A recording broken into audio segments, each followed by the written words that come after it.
आगाज के साथ छत्तीसगढ़ के बीजापुर से एक दिल दहला देने वाली खबर निकलकर सामने आ रही है। पुलिस के दावे के मुताबिक गंगालूर थाना क्षेत्र के इलाके में पुलिस और नक्सलियों के बीच मुठभेड़ हुई और इस मुठभेड़ में डीआरजी के 2 जवान जख्मी हुए हैं और वहीं 6 माह की एक मासूम बच्ची की मौत हो गई, वो भी उस वक्त जब उसकी माँ के गोद में वो दूध पी रही थी। ये भी जानकारी निकल कर आ रही है कि उसकी जो माँ रही है उनके हाथ में भी गोली लगी है। क्या हुआ, कैसे हुआ, ये पूरा घटनाक्रम, इस पे चर्चा करेंगे। नमस्कार, मैं मुकेश चंद्राकर हूँ और आप बस्तर जंक्शन देखना शुरू कर चुके हैं। बस्तर जंक्शन में आज बेहद तकलीफ देह खबर लेकर मैं सामने आ रहा हूँ। दरअसल गंगालूर के इलाके में, अलग अलग इलाके में हाल ही में जैसे ही छत्तीसगढ़ में सत्ता परिवर्तन हुआ है, 3 कैंप स्थापित किए गए हैं। सुरक्षा बल के 3 कैंप स्थापित किए गए हैं।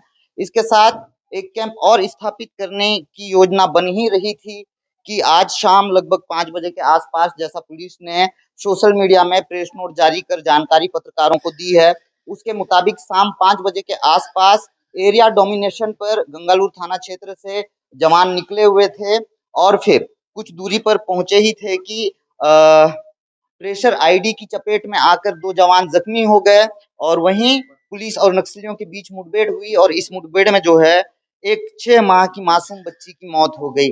घायल जवान इस वक्त कहाँ हैं, उनका इलाज कहाँ चल रहा है, इससे संबंधित किसी भी तरह की जानकारी पुलिस द्वारा अब तक नहीं दी गई है।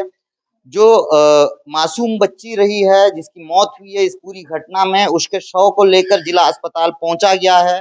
साथ ही उनके परिजन भी पहुंचे हुए हैं जिला अस्पताल के इस आपातकालीन वार्ड में।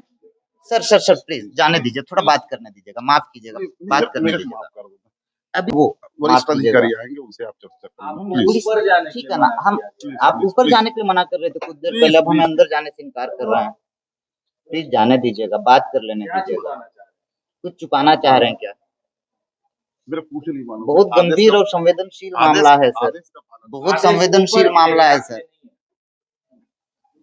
तो इस तरह से पुलिस के अधिकारी जो है, अधिकारियों ने जवानों को तैनात कर रखा है कि उनके जो परिजन हैं, जो बच्ची है उसके परिजनों से हम बात ना करें। संभवतः पुलिस एहतियात के तौर पर हमें परिजनों से बात करने नहीं दी जा रही है, या फिर हमें मीडिया को परिजनों से बात करने से क्यों रोका जा रहा है, इसका जवाब पुलिस ही दे पाएगी।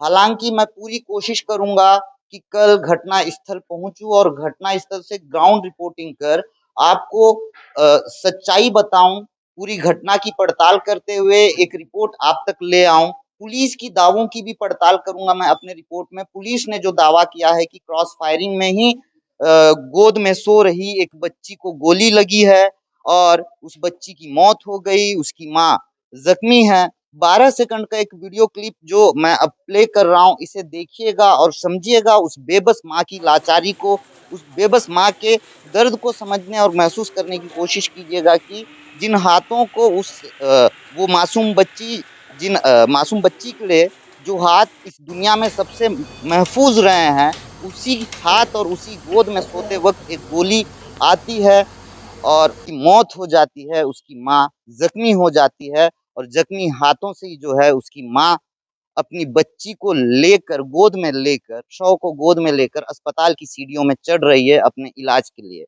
ऐसे हालात निर्मित हो चुके हैं बस्तर में।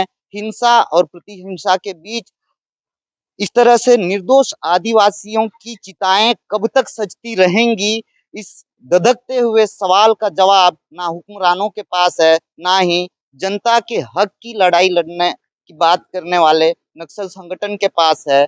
अभी फिलहाल हम कोशिश करेंगे कि इस ग्राउंड रिपोर्टिंग, इस पूरी घटना की ग्राउंड रिपोर्टिंग कर सच की तलाश कर आप तक पहुंचाएं और ये जानने समझने की कोशिश करेंगे कि किसकी गोली से 6 माह की मासूम बच्ची की मौत हुई है।